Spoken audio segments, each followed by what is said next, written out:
ఓం శాంతి.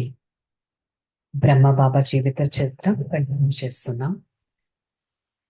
मृत्यु दशा का साक्षात्कार। हाँ, मैं काका मूलचंद की बीमारी की बात कर रही थी। दादा के पहुंचने से पहले काको मूलचंद ने शरीर छोड़ दिया था। उसकी मृत्यु के बाद एक दिन दादा उसकी कोठी पर एकांत में बैठे थे। वहां उन्हें काका मूलचंद की मृत्यु दशा का साक्षात्कार हुआ। उन्हें दिखाई दिया आत्मा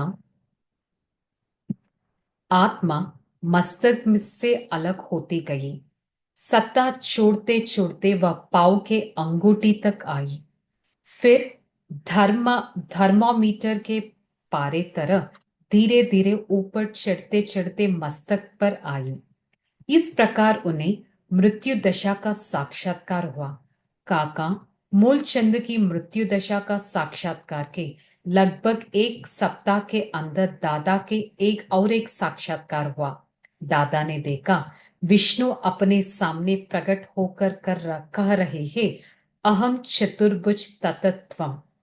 फिर श्री कृष्ण, जगन्नाथ जी, बद्रीनाथ जी और केदारनाथ जी की बारी बारी आए और उन सभी ने भी ऐसे ही कहा। इन साक्षात्कारों से जहां दादा का बहुत वर्ष हुआ, वहां इस बात पर उसका विचार चलने लगे, मुझे तत्त्वम का जो वरदान दिया गया उसका वास्तव का अर्थ क्या है, यह साक्षात्कार मुझे किसने कराया।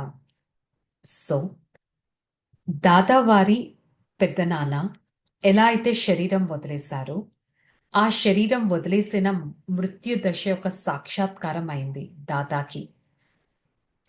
వారి శరీరం వదిలేశాక దాదా ఒక్కసారి వారి రూమ్ లోకి వెళ్ళినప్పుడు క్లియర్ గా విజనరీ అనేది వచ్చింది.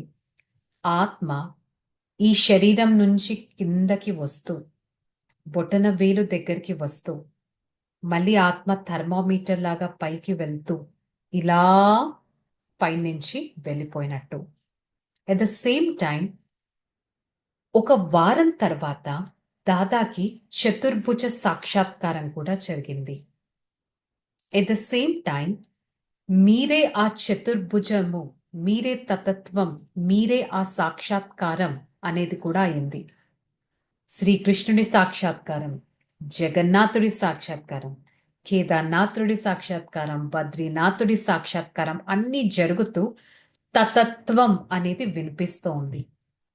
దాదాకి అర్థం కాలేదు, తతత్వం అని ఎందుకు అంటున్నారు, అసలు నాకు ఈ సాక్షాత్కారాలు ఎవరు చేయిస్తున్నారు అని. उन दिनों दादा ने गुरु भी आई हुई। दादा ने उसका आगमन पर 25,000 रुपया खर्चा किया। उन्होंने एक बहुत बड़ी सभा की, उसमें बहुत लोग बैठे थे, परंतु मुझे दादा का उठना बैठना बहुत निराला लगा। दादा तो साक्षात्कार अद शरीरधारी है, परंतु मुझे ऐसे लगे उसके शरीर उनसे दूर है। गुरु का भाषण चल रहा था, परंतु दादा सभा से उठ गए। उससे पहले कभी भी दादा सभा से उठकर नहीं आई। मेरे ध्यान दादा की ओर गया। मैंने जसोदा जी, जो कि दादा का धर्म पत्नी थी, तो दादा के पास भेजा। जसोदा जी को जाने के बाद मुझे ख्याल आया कि मैं भी जाऊं। मैं दादा के कमरे पर से गया। मैं दादा के पास बैठ गई और जसोदा जी गुरु के सभा में लौट गई।